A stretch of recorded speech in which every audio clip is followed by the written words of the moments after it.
Ya, Ibu izin untuk merekam ya adik-adik ya. Nah, hari ini kita belajar tentang sayur dan buah-buahan. Oh ya, tadi pertanyaan dari Kak Kesha, kan Ibu jawab nanti aja ya. Oke. Ini sayur dan buah, pertemuan ini sebenarnya 5, 6, sampai 7 ya adik-adik ya. Ibu rangkum jadi satu, biar kita nanti setelah UTS bisa langsung eksekusi untuk praktikum di laboratorium ya adik-adik ya, untuk praktikum penyimpanan. Tugasnya masih tetap sama, mencari jurnal tentang bagaimana sih cara penyimpanan sayur dan buah yang baik. Sayurnya spesifik, nanti ada adik pilih yang disukai sayur apa, buah-buahan yang disukai juga buah-buahan apa, terserah ya. Jadi ada 2 jurnal tentang penyimpanan sayur dan buah. Buahnya terserah aja adik-adik, dibagi sendiri aja ya, boleh buah tropik atau klimaterik atau buah non-klimaterik. Sudah bisa melihat share screen dari Ibu ya adik-adik ya? Sudah, Bu.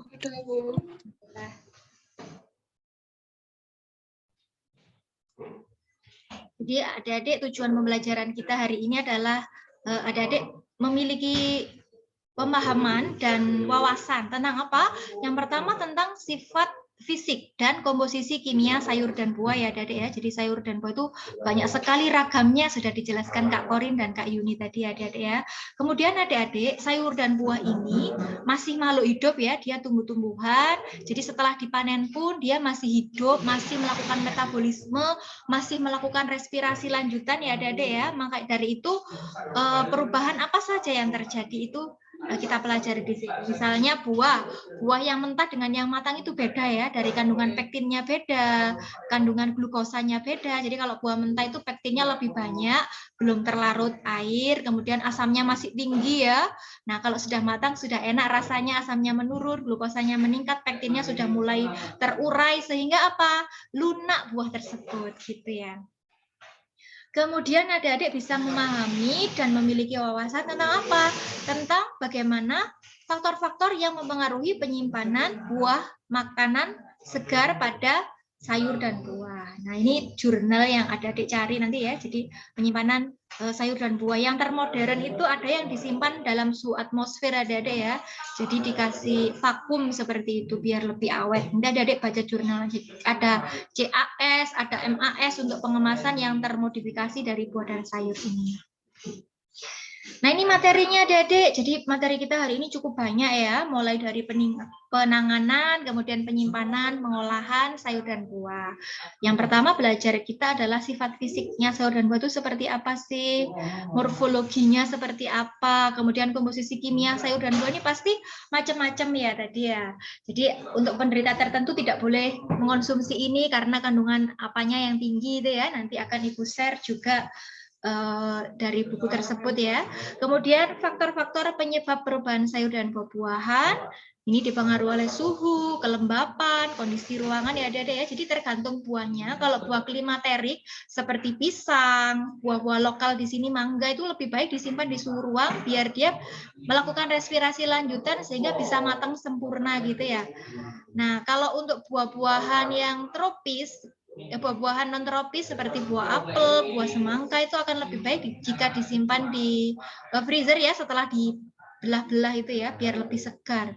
Jadi tergantung buah-buahannya buah-buahan apa. Nanti pengemasannya, penyimpanannya pun juga berbeda ya treatmentnya ya. Yang terakhir kita belajar tentang faktor yang mempengaruhi penyimpanan bahan makanan segar pada sayur dan buah. Nah, ini ya pengertian buah-buahan. Jadi seperti tomat, kacang panjang itu kalau dari istilah biologi itu adalah buah. Kenapa? Karena buah itu diawali kan pembuahan ya. Buah itu kan asal katanya dari pembuahan. Pembuahan ini diawali dengan penyerbukan. Jadi penyerbukan itu apa sih? Ini kan ada bunga ya. Berarti kalau sebelum ada buah itu berarti berbunga dulu ya tumbuh-tumbuhannya ya, Dek ya. Berbunga dulu. Jadi di dalam bunga itu ada alat kelamin jantan, namanya adalah serbuk sari. Biasanya penyerbukan dibantu angin kalau padi ya.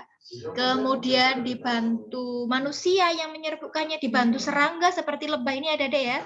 Jadi ini alat kelamin jantan, namanya adalah serbuk sari. Ini nempel di mana? Di kepala putih. Jadi kepala putih ini adalah sel kelamin betinanya aja. Setelah nempel aja itu adik-adik namanya adalah penyerbukan ya, penyerbukan bunga. Setelah itu sperma dari serbuk sari itu akan masuk ke dalam sini ya Dede ya, ke dalam sini. Nah, kalau sudah penyerbukan baru terjadi pembuahan. Nah, pembuahan pada tumbuh-tumbuhan dikotil itu adalah pembuahan ganda ya Dede ya, pembuahannya 2 kali. Jadi selalu ada biji, selalu ada kulit, selalu ada buah seperti itu. Sebenarnya bijinya ini untuk berkembang biaknya dia kembali ya. Nah, buahnya bisa kita manfaatkan atau kita konsumsi. Sebenarnya buahan itu adalah si endospermanya. Daging buah itu untuk nutrisinya si biji untuk berkembang biak itu sebenarnya. Tapi walaupun buahnya kita manfaatkan, kita makan, tinggal biji aja, biji kita tanam juga bisa bertumbuh ya Dede ya, menjadi embrio karena di dalam biji itu juga ada endospermanya, ada kotiledonnya. Sehingga dari biji ini bisa menjadi tumbuhan yang baru. Nah, kalau di Thailand itu ada Dede untuk menjaga keberlangsungan buah lokal, itu biasanya kalau habis makan buah-buahan, disuruh dibuang di tanah ya, biar nanti tumbuh jadi buah, disuruh dibuang di jalan-jalan raya itu ya, ataupun di tanah-tanah yang kosong, biar nanti buahnya ini tumbuh, bisa mencukupi suplai untuk buahan lokal di negara tersebut. Itu yang terjadi di Thailand ya. Kalau di Indonesia saat ini memang kalau pekarangannya kecil bisa nanam di pot-pot begitu ya Dede ya, supaya keberlangsungan buah dan lokal ini terjaga, nggak hilang tergerus dengan buah-buahan impor. Ini adik-adik, buah-buah itu adalah jaringan sel.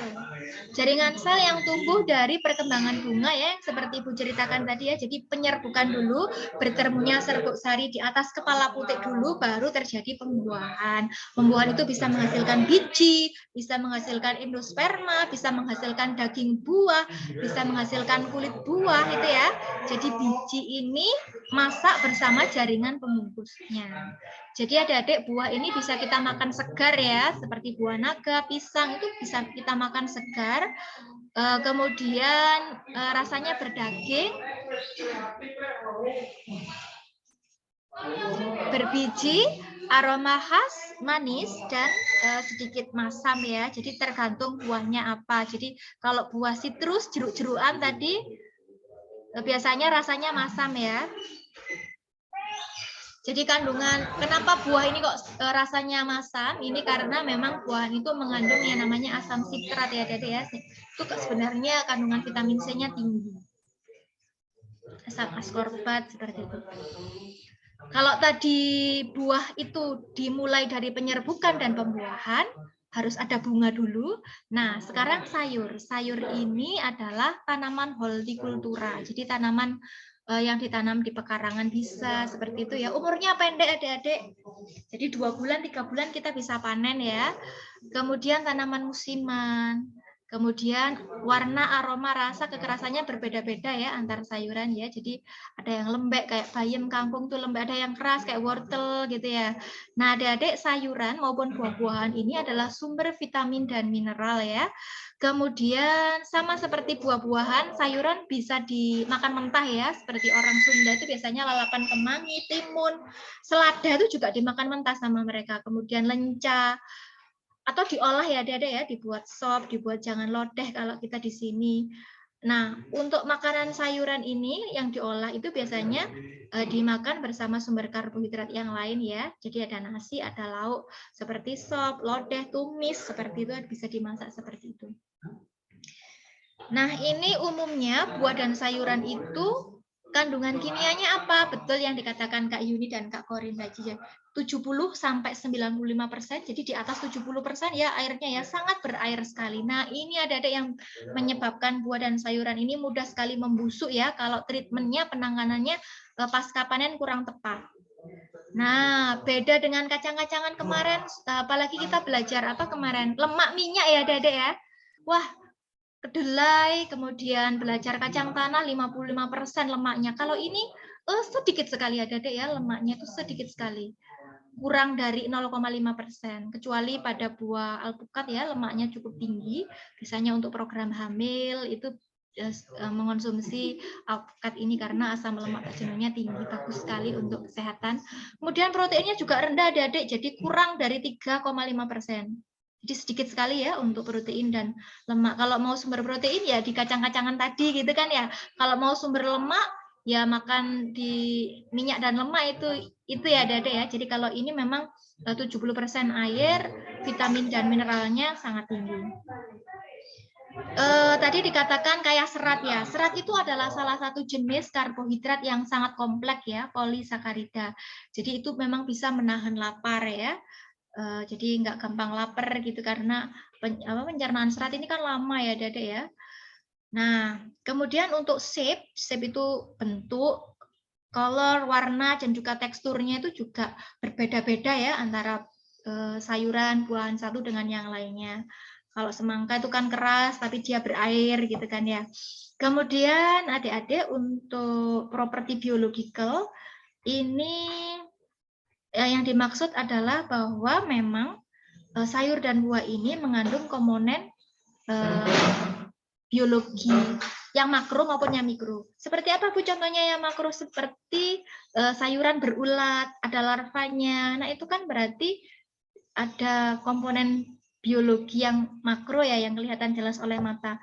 Biasanya adik justru sayuran dan buah-buahan yang ada ulatnya itu menandakan bahwa pestisidanya itu sedikit ya atau tidak ada ya, hampir tidak ada. Kalau banyak pestisidanya biasanya serangga aja nggak mau kok kita mau makan itu ya.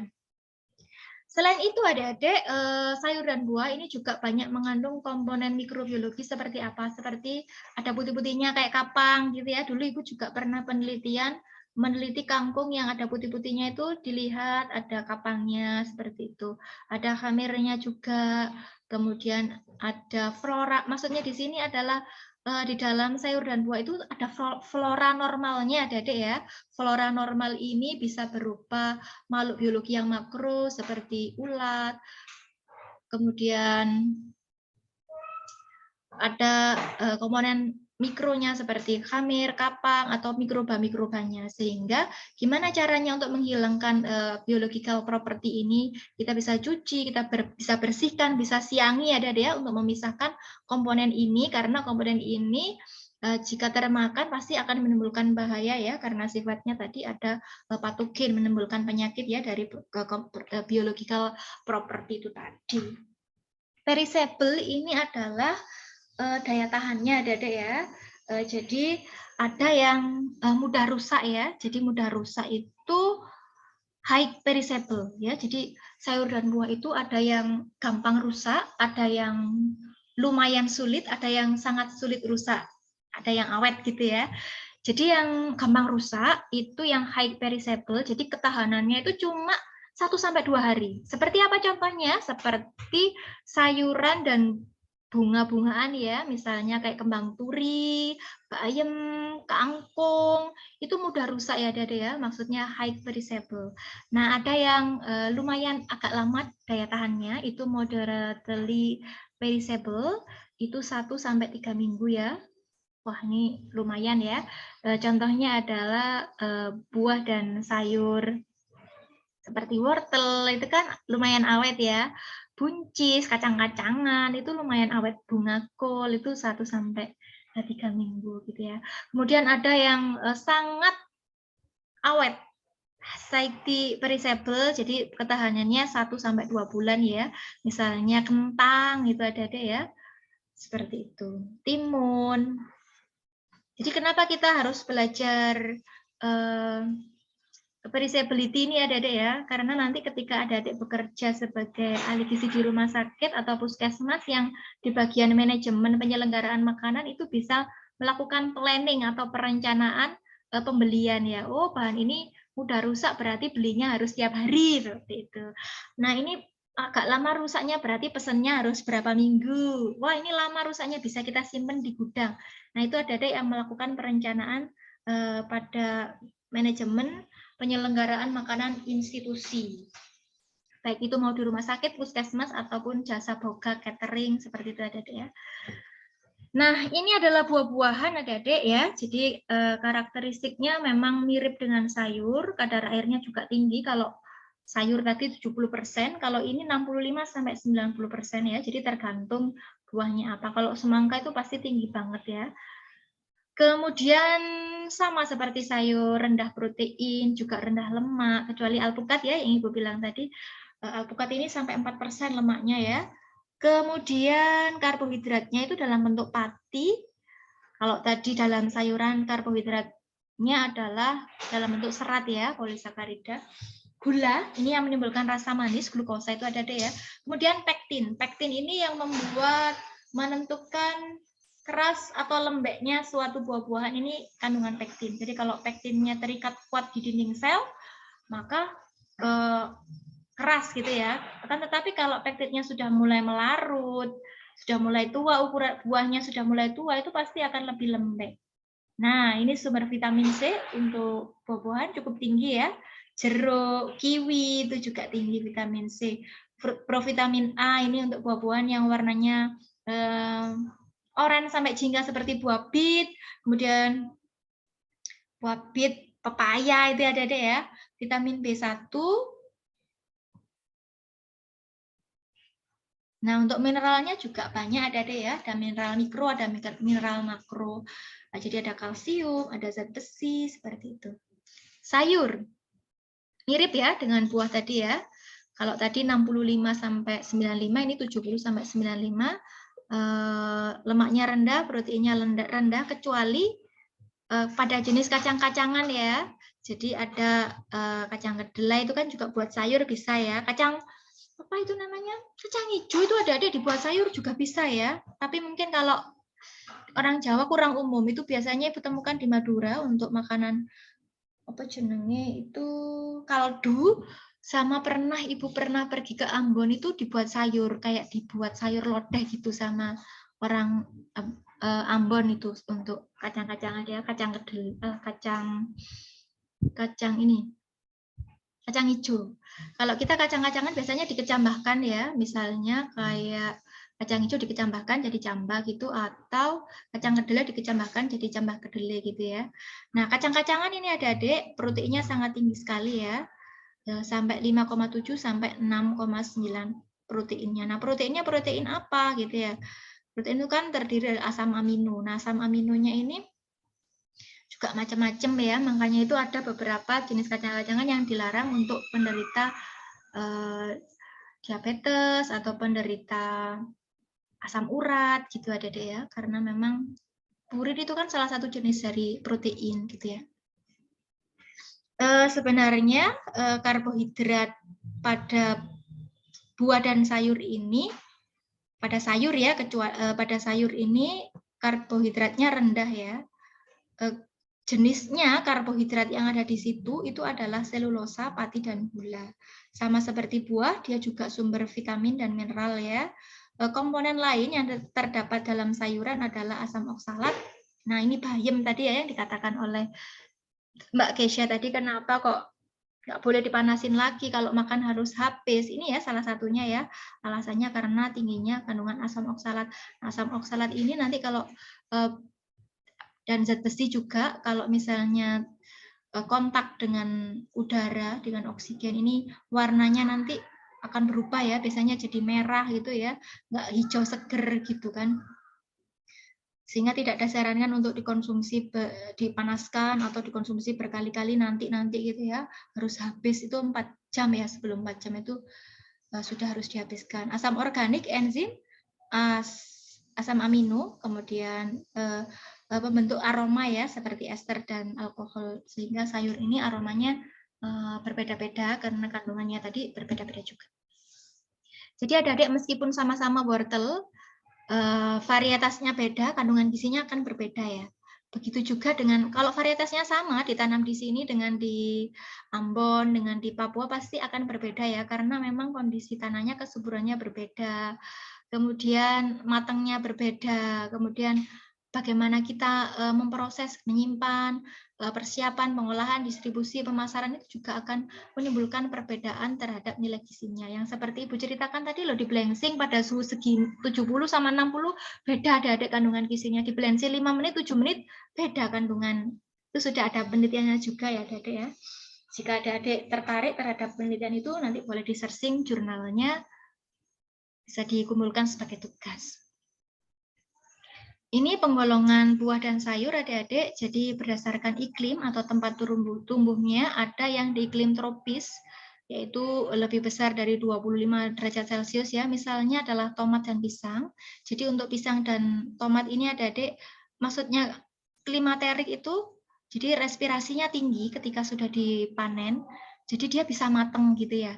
Sudah dipetik, itu bisa matang gitu, nggak usah masak pohon maksudnya gitu ya. Nah, ini ada sayur dan buah subtropis ya, jadi yang suhunya rendah, kurang dari 22 derajat Celcius. Di Jepang, Korea, kayak gitu ya. Itu ada wortel, kubis, apel. Di Indonesia bisa kok Bu tumbuh, iya, tapi tumbuhnya harus di dataran tinggi atau pegunungan. Wortel, kubis, apel ini kan biasanya di Batu atau di Poncokusuma kan, kalau di Malang gitu ya. Tanam di Panjen ya nggak sebagus itu hasilnya ya. Jadi sebenarnya adik-adik untuk sayur dan buah yang subtropis itu sebenarnya asalnya memang dari negara Western yang dibawa ketika kita dijajah oleh Belanda 350 tahun itu ya adik-adik ya, itu mengintroduks produk-produk mereka ke sini, dibawa ke sini, tapi menanamnya pun harus pada suhu yang mirip dengan sana ya, kurang dari 22 derajat Celcius di pegunungan. Teh itu juga kan adik-adik. Jadi ini adaptasi sayur dan buah di bawah subtropis, di bawah ke tropis ya. Contohnya anggur, apel itu sebenarnya bukan buah asli Indonesia. Yang asli Indonesia itu seperti durian, manggis, mangga, pisang. Kita tuh kaya ya, pisangnya itu kaya. Musa paradisa gitu kan ya. Katanya itu buah surga kan, rasanya enak sekali ya pisang itu ya. Buah surga. Musa paradisa, paradise ini kan surga. Dari namanya seperti itu. Durio, durian kan Durio itu menandakan memang asli lokal sini, itu king of fruit ya. Kalau ratunya manggis, mangustin. Nah ini penggolongan sayur tadi sudah dijelaskan oleh Kak Korin, jadi sayur daun seperti bayam, kangkung gitu ya. Ini juga sudah dijelaskan tadi daun selai itu ya, ini sayur-sayuran daun. Ada buah. Nah ini yang ditanyakan Kak Firman tadi, jadi Kak Firman bingung tadi ya. Tomat, alpukat, itu olive oil, itu sayur apa buah? Kalau dari istilah biologi itu buah-buahan. Tapi kalau dari sisi vegetable fruit, dia adalah sayuran yang berasal dari buah-buahan. Gitu. Ini juga vegetable fruit ya, karena ada bijinya tadi, ada penyerbukannya tadi, timun, terong gitu ya. Nah, ini yang dari akar ya, Dek ya, yang umbi akar, ada wortel, seperti itu, lobak. Lobak itu sudah mulai jarang ya, Dek ya, di pasaran ya. Nah, ada yang dari batang ini ada, Dek ya. Kemudian ada yang umbi-umbian ini ya, bawang pre. Nah, ada yang dari bunga ini ya, bunga-bungaan seperti kembang kol tadi juga sudah dijelaskan oleh Kak Korin.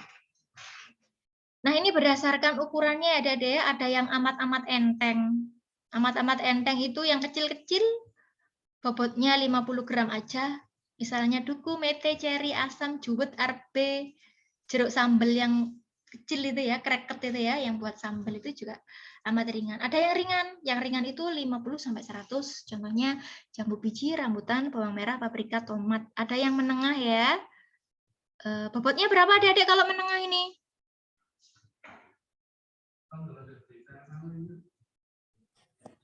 100-150 Iya, gram. contohnya Pisang, sawo, manila, belimbing, kecapi, lobak, wortel, kentang, dan terong. Yang berat berapa kisaran bobotnya? Yang berat berapa kisaran bobotnya yang berat?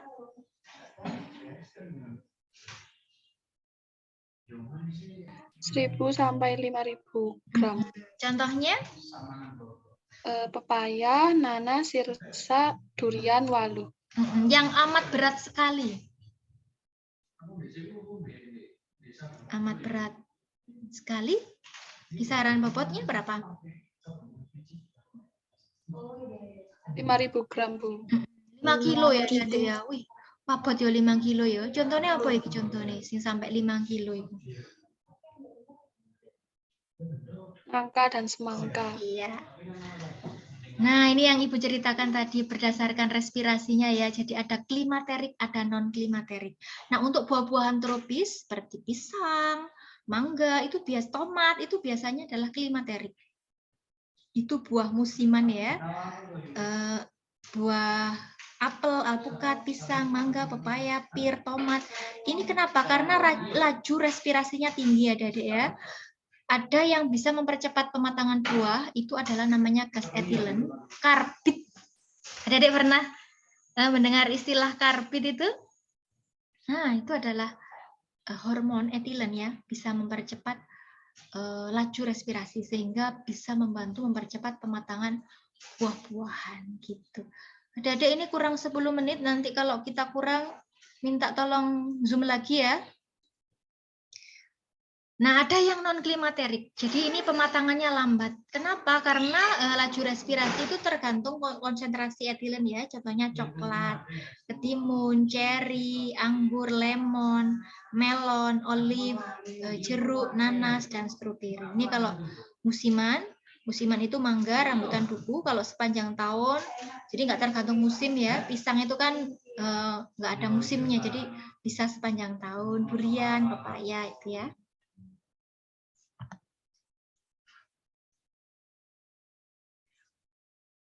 Nah, ini hubungan respirasi dengan sifat biologi buah dan sayuran.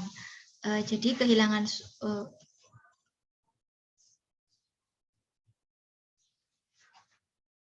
Nah, ini untuk buah-buahan klimaterik ya, Dede ya. Ini buah-buahan non-klimaterik, nanti bisa dibaca sendiri oleh adik-adik.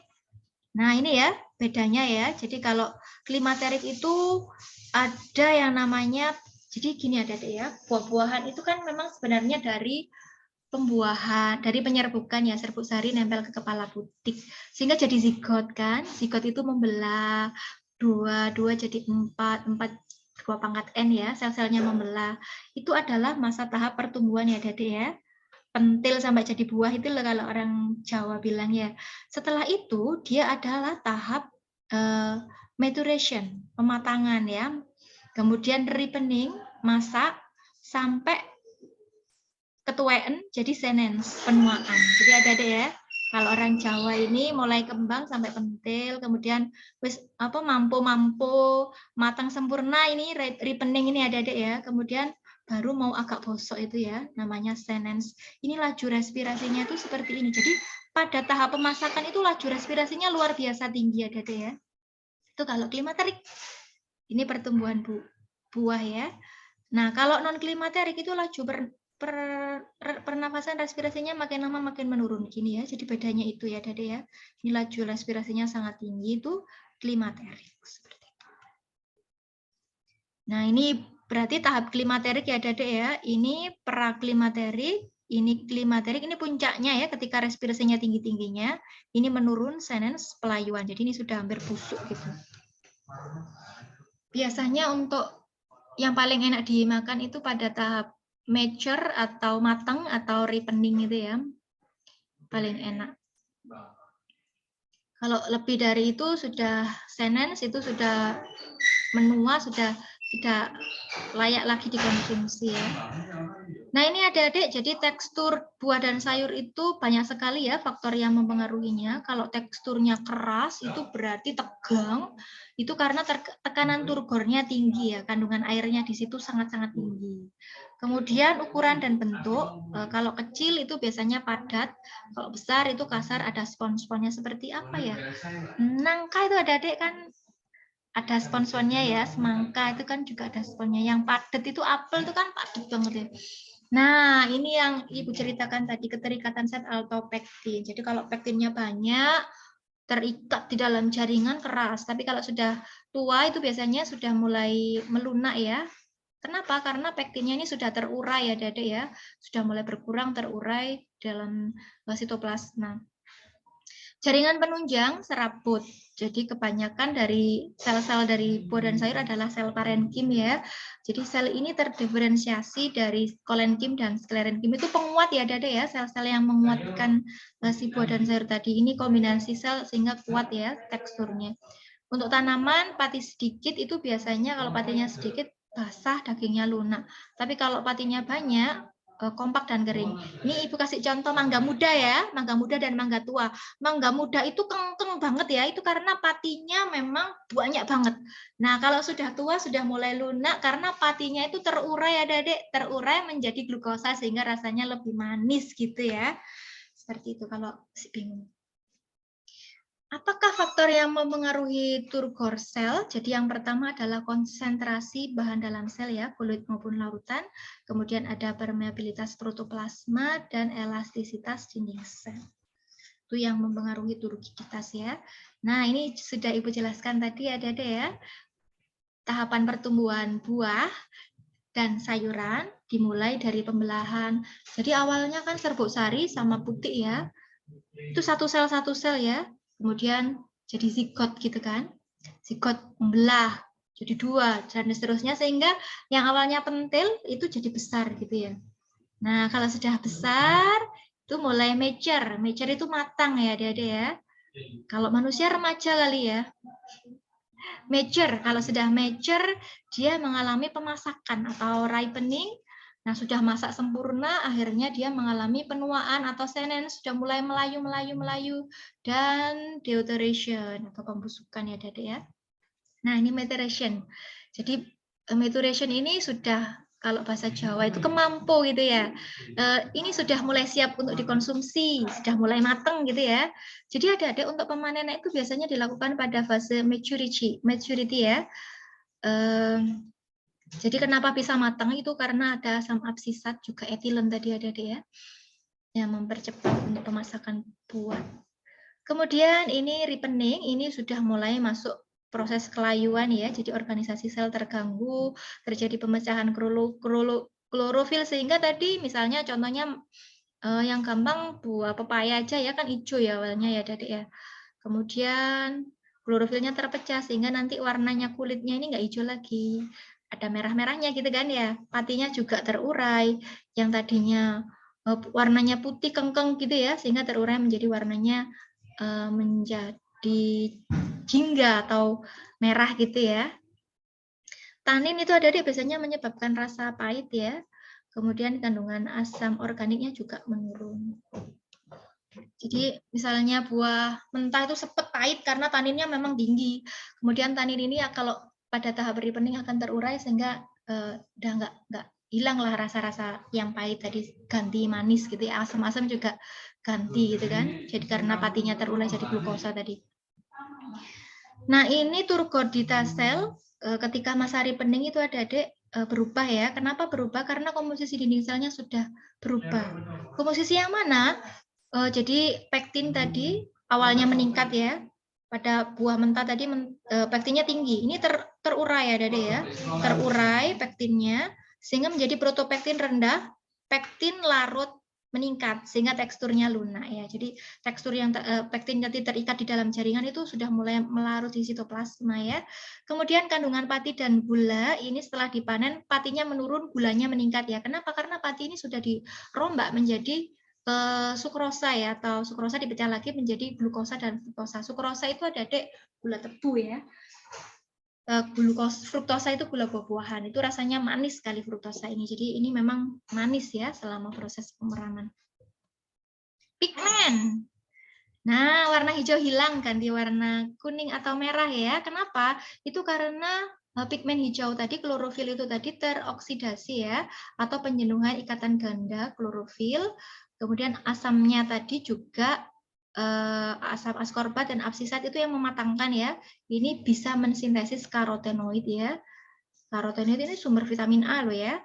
Nah, lemak berperan untuk membentuk tekstur, flavor, dan pigmen. Pada tomat, asam malat, dan asam sitrat produksi senyawa volatil ya, sehingga pada masa ripening ini harumnya semerbak gitu ya. Duriannya, aduh, harumnya banget pada tahap ripening ini karena memang ada produksi senyawa volatil ya. Kemudian tanin atau penyebab rasa sepat itu juga mulai berkurang. Nah ini sudah senens ya adik-adik ya. Layu udah mulai tua kalau misalnya manusia sudah manula gitu ya.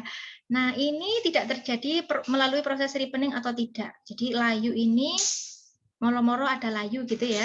Ataupun lewat ripening dulu. Jadi tergantung pasca panennya seperti apa handling kita penyimpanannya ya Adik ya. Jadi manifestasi perubahan sel, jadi dinding menipis itu degradasi mitokondria, kandungan pektin, protein dan klorofil menurun ya. Kemudian gejalanya apa? Daunnya menguning, daun buahnya rontok. Nah, ini yang bisa menghambat pelayuan adalah adanya hormon auksin, giberelin dan sitokinin. Tapi yang memacu itu adalah hormon etilen ya. Jadi adik-adik, penyimpanan buah dan sayur ini tergantung buah dan sayurnya itu sendiri ya. Jika sayur